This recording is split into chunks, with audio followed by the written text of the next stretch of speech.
Welcome to American Education FM, everybody. I'm Dr. Sean Brooks. Okay, a few things to get to here right at the top before I get into a couple other stories a little more in depth. First of all, on BitChute, and I will link this in the description below, there's an excellent 30-minute or so documentary on the fake shooting in Texas. And it's very well done, very quick, sort of quickly put together, but it still shows the perfect back and forth between crisis actors and real individuals who are experiencing grief.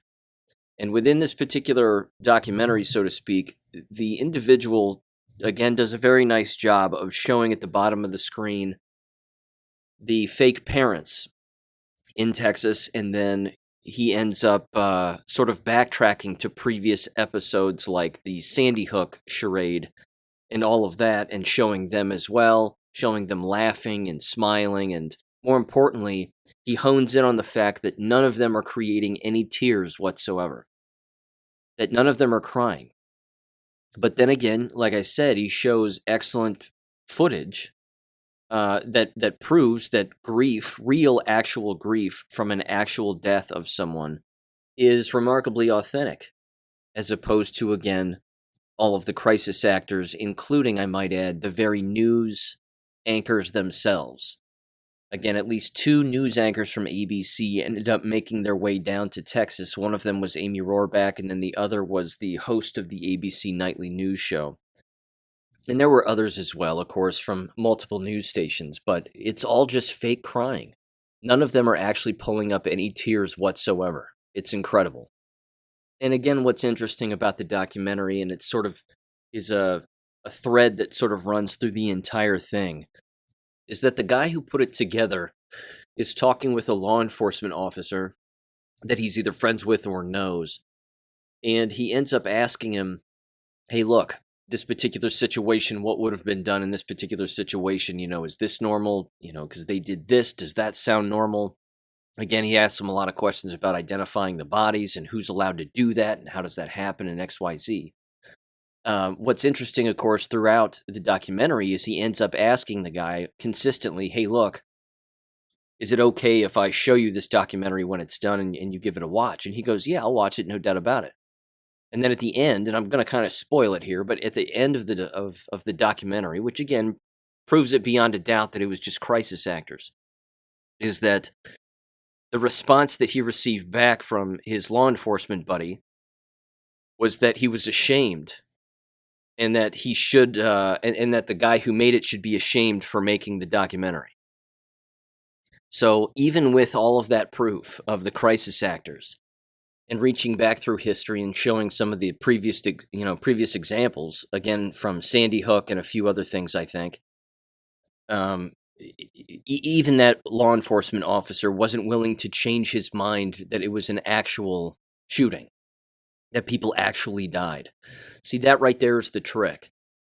That right there is the entire hook, and the entire point is that when the vast majority of these people in these stories that are, again, complete scripts that are fabricated from the word go, years in advance, I might add. I mean, they plan this out years and years in advance.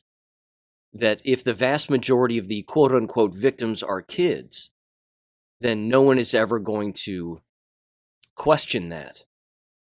Because again, how dare you make fun of dead children, or say that dead children, being shot in a school is something that that didn't happen or wouldn't happen or whatever. Again, that's the part that people have to get past. Once you get past that and you start to look at things objectively, you're going to notice, again, a constant pattern of behavior among these people. And they're evil, evil people that do this and script these things and carry them out. But once you get past it, then you, again, the next time it happens, which again, this was 9 years since Sandy Hook, so it may be another 9-10 years before something like this again occurs. Although it feels like things are sort of ramping up, in particular regarding the Second Amendment and trying to get guns out of our hands and have people, destroy their own guns and whatever else. And again, there was a lot of footage of that out there too. And those people were probably actors also. I mean, technically. Again, who would film themselves destroying one of their own guns? Wouldn't you just want to sell it? and get the money back. It's like, do what I do. I made a video about destroying my AR-15 and, melting it and taking apart my pistol and melting it and blah, blah, blah. It just blows me away that people would, again, follow the leader, so to speak, when it comes to social events like this. It's rather embarrassing. But anyway, I will include a link to that documentary in the description below. Very worth watching. Certainly something you could send someone who is questioning the whole thing, or heck, just send it to a family member or a friend who actually bought into it and thought it was real. Throw them for a loop, see what happens. That's the first thing that I wanted to just briefly mention here. The second thing was this: Amazing Polly. I'm a huge fan of hers. Highly recommend watching all of her videos on BitChute. That's where I tend to watch her. And in her last video, she described a story back in 2017 from a St. Louis University professor who was killed. They, of course, covered it up, the university, or at least the people who were responsible for causing the death or reporting on the death. But they ended up, she basically does a very good job of diving into what, how, and why this individual ended up dying. And it was Professor Mark Buller, if I'm saying his last name correct. And again, he died in 2017 because, again, he called out the monkeypox nonsense. And he basically, again, said it's not a big deal. Hardly anyone dies from it. It's remarkably mild and XYZ. So the only comment I wanted to make about that, and again, I highly recommend you go and watch it, but if someone believes, excuse me, that a K-12 school or a university, in particular a Jesuit university, as St. Louis University is, would not kill one of their own employees to keep things under wraps, I assure you that's a very real thing, that they would do that. And again, a lot of people wouldn't necessarily consider K-12 schools as having, quote unquote hitmen or somebody in the interest of trying to keep someone quiet using some sort of intimidation tactic. And I'm just here to tell you that they do. K-12 schools and universities have a very nefarious playbook, I'll put it that way, when it comes to silencing people. And if they don't just flat out kill them, which, again, unfortunately, in this case, it certainly seemed to be the case, they, again, will do whatever they have to do to smear an individual so that in the future no one takes them seriously. I'm speaking from some personal experience here, but the investigators, again, who work for school districts, much like HR departments, and they, of course, work with, hand in hand, HR departments, these investigators that, again, investigate staff issues or student issues, they are not interested in the right thing being done. They are interested in, no matter what, protecting the image and status of that school and the people who work within. That's just what they do. And this is, again, something that is very, very real. I recall, again, in my own whistleblowing experience, the investigator doing whatever he could do to intimidate me over the phone with a variety of voice messages that were intimidating, to say the least. He would yell at me in these voice messages. He would say, I remember one in particular. He was screaming that I was supposed to have my phone on me all the time, that he had told me to do that, and that if he ever called from a particular number, which he gave me the number, he said, so if you recognize this number, you'd better pick up, and all this other stuff. Well, there was one particular time I didn't pick up the phone because I didn't have my phone on me. Not to mention I probably wouldn't have picked it up anyway. But he left a very intimidating message on my phone. He wanted me to meet him in a parking lot at 6 at night. And it was October, so it was kind of darker out. But Yeah, that was weird, to say the least. He said that he wanted me to sign more papers and more gag orders and things like that, non-disclosure agreements. But he wanted to meet me again in a vacant parking lot and sign papers. Who does that? I mean, what kind of a person actually does that? So again, you've heard my whistleblowing stories before, regarding my situation in Southwest Florida, which again was remarkably interesting, to say the least. I wrote a book about it. As rough of a book as it is, but that was, yeah. I mean, my whole point is that people like this, these immoral gangsters, work for K-12 schools and universities. And again, it's very easy to fake the death of a particular person. And in this Mark Buller's case, they blamed it on, again, I'm not trying to ruin the episode. I highly recommend you watch it again, but they tried to blame it on him being hit by an automobile or being in a bicycle accident on this very thin road that was remarkably busy in a very dangerous area in the middle of February, I think. So it would have been covered in snow and ice. And again, they were like, well, he was a bike rider and he loved to bike to work. And yet the place where they found him was miles and miles and miles away from his house and from where he worked. So it was beyond suspicious, but it was clearly a hit job of some kind. And there you go. So whether they placed his body there or not and then made up the story after the fact, I'm not entirely sure. But either way, you would do well to understand, again, as I think we all would, that these organizations do these kinds of things. And again, if they can't kill you and they choose that they essentially decide that that's not the avenue they want to take, there's 1,000 other ways that they can destroy you. So there you go. Again, not a happy note there, to say the least, but it's certainly something that does go on.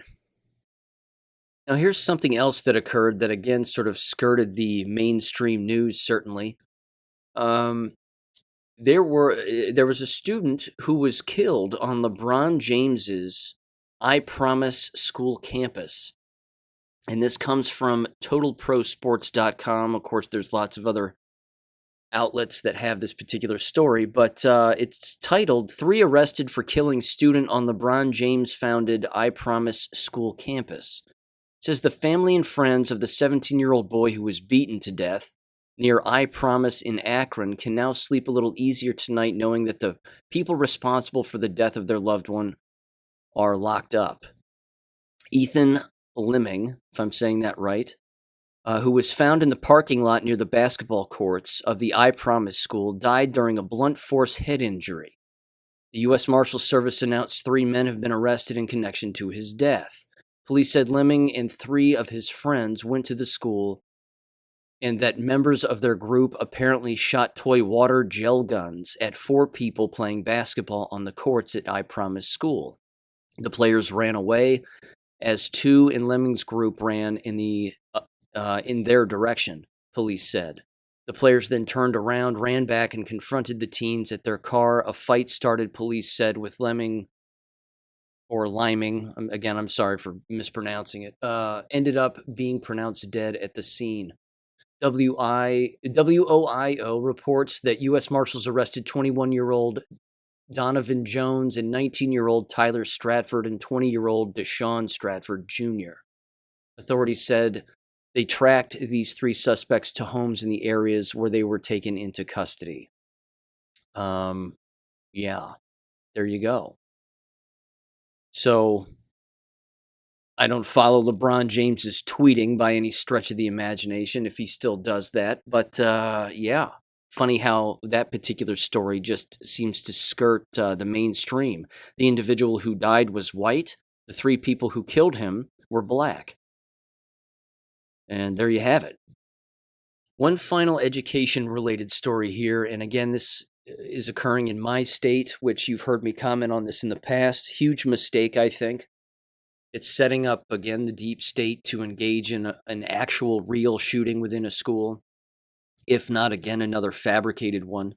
in the interest of taking guns away. But as of today, the Ohio Constitution now basically says that we can that we have constitutional carry, which again is great. You don't need a permit to conceal a gun now.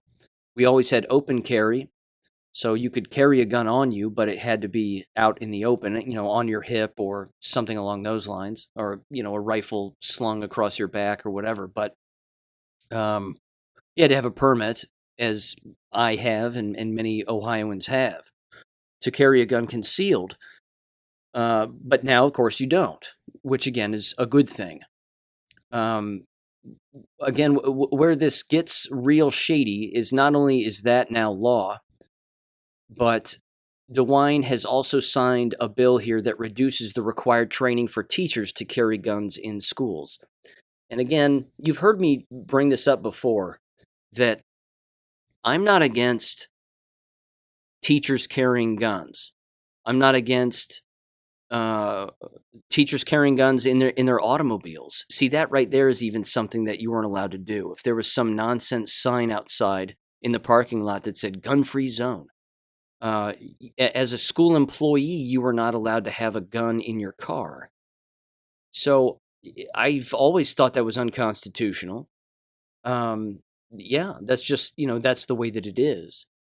But where I differ on this, and again, I know that there's a lot of people that might disagree with this, but I just think that it's setting up the stage here for some Barney Fife kind of teacher who maybe in the past wouldn't have carried a gun to now want to carry a gun, and then again sort of flex their muscles, so to speak, by thinking that they're there to protect people, and people can rely on them and come to them for help because they're carrying a gun. It's all based on a lie. That's the big point, I think, is again, these school shootings by and large are fake. The Crumbly thing, again, seems real to me. Even today, it seems real. Like I said in the past, the prosecution of Ethan Crumbly's parents in Michigan seems completely unconstitutional to me. But again, that's the point. The point is that these corrupt individuals who are running the justice system in our country are not interested in the Constitution. They're interested in bending it as much as they can, because ultimately they want it to break. And if they can imprison parents who had nothing to do with it, think of what they can do to actual teachers who maybe had nothing to do with it. Because again, they aren't prosecuting the counselor in that particular case in Michigan, in the Oxford High School there. They should be. They should be criminally prosecuting the principal, and in particular the counselor who failed to do their job and failed to check the bag of Ethan Crumbly. But I just think that this entire thing regarding DeWine, I don't like DeWine, as you've heard me say. He's remarkably corrupt. One of his grandsons went to Miami University, the same school where I attended, of course, at way different times, and was allegedly arrested for, what was he doing? Dishing out Oxycontin, a bunch of them, I believe. And at least this is what I was told. Again, allegedly. But and he ended up getting off completely. He, no consequences, because old Grandpappy's the governor of Ohio. So there you have it. And it may not have happened when he was governor. I don't know if it happened when he was the Secretary of State or whatever else. But either way, it happened, and he was related to DeWine. So there you go. I just think that this entire thing regarding guns in school and being carried by school teachers is a bad idea. Again, the vast majority won't do it. Some of them will. And then, of course, it brings into question what kind of a person is actually going to be doing it. Are they really an effective educator, or are they there, to sort of prove another point? I'm not sure. I would just say keep an eye on this one. Don't be surprised if there's a fake shooting or a real shooting in an Ohio school here, either in the months or years to come. That would basically be my last bit of advice on this, and there's really nothing else I can bring up about it. So there you go. Now on to some jab-related stuff here. There was a massive story that was bouncing around yesterday and today from naturalnews.com, and it had to do with these blood clots that embalmers are encountering among the jabbed, so to speak, that are being found to have metal particles within them. And Mike Adams was on InfoWars the other day breaking this down, and I put a bunch of the pictures in the actual article itself up on my Gab account. The pictures are wild. They're absolutely wild. Again, they don't look like blood clots. They look like they are giant spider web looking things. In fact, it was described by some of the individuals who were, I think, either calling into the show or Mike Adams himself, but they basically said it looks like calamari. It just looks like fried calamari. But what's interesting, too, is that you can clearly see within these photos and these microscopic photos the metal particles that are within it. Again, it's shiny in particular parts and certainly looks more hard than say the rest of it. But that was bouncing around the other day. And again, this just isn't getting better. There's another article here from Natural News, and it's titled, "Healthy Young People Now Dying in Mass Across Australia, and the Corporate Media Still Won't Dare Mention Vaccines." Because again, they're chalking this up to sudden adult death syndrome, which is never a thing. It's actually laughable. It's just, the title itself is so laughable. But, we're consistently hearing, too, of these politicians and these tyrants who are allegedly double or triple jabbed, testing positive for COVID and still taking faulty tests and allegedly getting sick, like Castro Trudeau up in Canada. Same thing. And then, of course, they always seem to deem it necessary to put out a tweet saying that, they're double or triple jabbed, and thank God that they are, because, the symptoms would have been way worse and XYZ. It's got to be a hoax of some kind. There's no way that they actually got jabbed. There's no way Justin Castro got jabbed. He's just putting it out there either as a last-ditch effort to try to convince people to get jabbed, but it seems like a pretty bad method in order to get people jabbed. Like, oh gosh, Fidel Castro's son has received these jabs and he's still getting sick. Well, I haven't had mine. I'd better go out and get them today. I mean, what person is going to actually do that? And I would like to meet that person and slap them. But yeah. So there's that. Here's the next thing I'd like to do. I want to read a couple of emails from a listener of the podcast, and I appreciate them reaching out to me. Very kind email regarding the podcast, and I'm glad that they're listening. And I asked him, I said, "Hey, look, can I read this email that you sent back to me, because it's really it's heartbreaking and but again, informative to say the least." They said, "Absolutely, read the whole thing." So I'm going to read the last two emails that they sent me here. They said the following. They said, quote, "Just skimmed through that disability article," the one that I mentioned in the last episode. They said, "It's real." They said, quote, "My neighbor's wife has been in a wheelchair for 2 to 3 months now. The whole house is boosted, including the young kids. Once the family found out we were unvaccinated, they stopped talking to us, so I can't get the whole story about the wheelchair. Apparently, we are a danger to their health. Shit's crazy out there." And I responded back, "Yeah, that's wild." I said, "Can I read that?" And they said, "Sure." And then they ended up sending me this in response. They said, "Yes, you can share all of it. I feel I should be starting a journal or something." Absolutely. In fact, just regarding that line, just as a reminder, I did start a journal, and it's been published. And like I've mentioned on the previous episodes, only a couple of times, I think, but I published what's called the Storm series. And Amazon deleted half of the books in this series. There's 14 total in this series. But back in March of 2020, I said, I know what's coming here. This isn't going to go away. We're going to witness something in our lifetime that we've never witnessed before. And that's when I started to chronicle exactly what was going on in the news and anonymous posts that were being made on Vote, which was, again, an online chat forum that was really ahead of the curve. on a lot of issues. And yeah, so if anybody's interested again in checking that out, it's on my website, AmericanEducationFM.com. But the journal thing is a great idea, and I hope that people have done that and have kept some record of what's going on here, because that was my point with the Storm series. Was I wanted a historic archive of what was actually going on. So their email continues.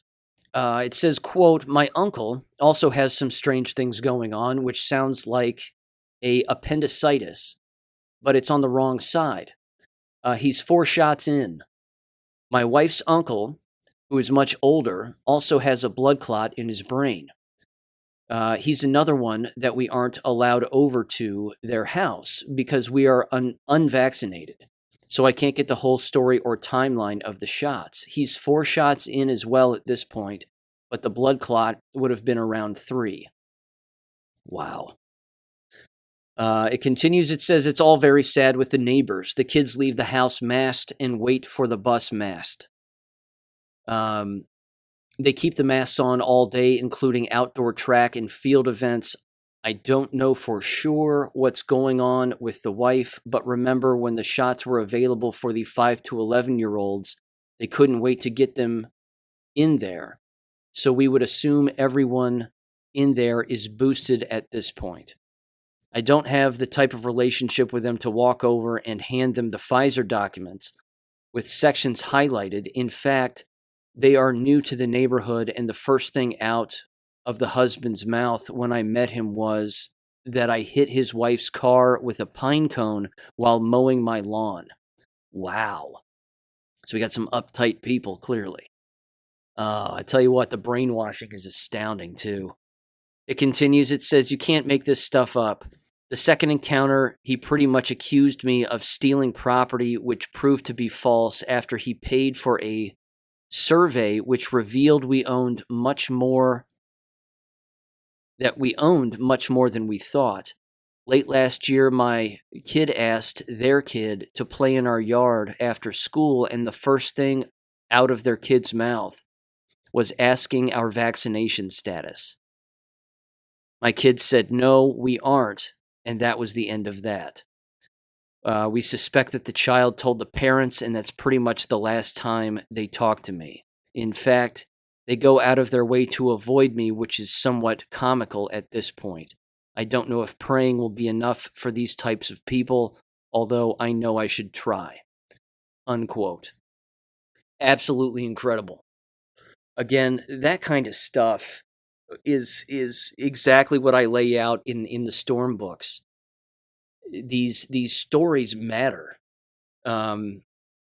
They have to be brought up. You know, you've heard me mention a lot of these things over the course of the existence of this podcast, but I mean, I'll never forget again walking into the hardware store Menards with my mom, and we were looking for lights for outside of their house, like those sconces, you know, that attach to the house. And everybody was wearing a mask. Again, this was, I'd say, April of 2020. Everybody was masked up. We were not, and we're never going to be. And Menards, of all of the places, was arguably one of the more harsh companies that took a hard line on the masks and the distancing and all of it. And we were starting to watch this just play out in real time, and it was frightening. They were, for the very first time ever that I'd ever heard, they were playing, again, keep in mind, this was April of 2020. They were playing recorded loops of people over the PA system in the entire store saying things like, please stay away from each other, and social distance, and do not cough or sneeze. If you feel ill, leave the store. I mean, it was bizarre. It was 1984 to the bone. And again, people walking around with like bandanas over their faces like they're in the Old West. It was weird. But it's experiences like that you're just never going to forget. The brainwashing, just immediately watching everybody just take the bait. And again, these people that have kids that are lining their children up for this slaughter is beyond awful. It's just beyond awful. They don't know what they've done. And yeah, it's heartbreaking. But if you're ever interested in emailing me and sending me stories like that, please do. I'll read them on the show. This is important stuff. Again, it has to be brought up so that we know that we're not crazy. It reaffirms what we know to be true. All of that matters and is remarkably important. And again, that was the point of the Storm series books. Again, I chronicled what was going on a quite literal day in and day out basis for an entire year. In fact, just over a year. I started that book series in March of 2020, toward the end of March, and I ended it on Easter Sunday in 2021. I said, I've got to put this down eventually because I'll just end up, I'll just keep going and I'll just keep writing, or not writing, but again, it's a compilation book. So I was taking other anonymous posts from countless people and putting them in this book in chronological order. And it just is a mind-bending education, without a doubt. So, in fact, I think that Menard story is in one of the volumes. So there you go. But I'm shocked. I just continue to be blown away as to the number of people that just bought into this. Because again, where I live, almost everybody took the bait. And I know that there are other places where people didn't. And maybe they were, you were looking around and you were seeing that not everybody was wearing the mask and not everybody was distancing and not everybody was taking the bait. But man, where I live, a lot of people did. Again, red county, red state. That doesn't mean anything. Those color titles, politically speaking, mean absolutely nothing. Brainwashed is brainwashed any way you slice it, and you can easily find out who watches television and who does not. And it's just too damn bad. But again, if anybody has any stories like that and you want to email me those stories, please do. Like I said, I'll read them on the show 100% of the time. They're just remarkable. Okay. Well, I tell you what, I'm going to wrap this episode up right now. I know it's a little shorter here. We're about 32 minutes in. I'm exhausted, frankly, because today I was chopping down a tree in my neighbor's yard, and I was running the chainsaw, and I decided that apparently today was the day that I was going to exercise my love-hate relationship with chainsaws. But I can firmly say that the chainsaw I was using today was absolutely fantastic. In fact, we had a big storm go through the other night, and a third of this massive tree in their backyard completely fell over and landed right on the power lines in between the properties and ripped the power lines out of the roof. And and the tree, a third of it landed on the ground, and it's a massive tree. It's been there for decades and decades. But there you go. So I was on chainsaw duty. Anywho, with that said, have a great week. Continue to have a great week, ladies and gentlemen, and I'll catch you on Friday, I'm sure, with a little bit longer episode. So take care. Thank you for listening to American Education FM. Make sure and check out AmericanEducationFM.com for more information. Take care and God bless.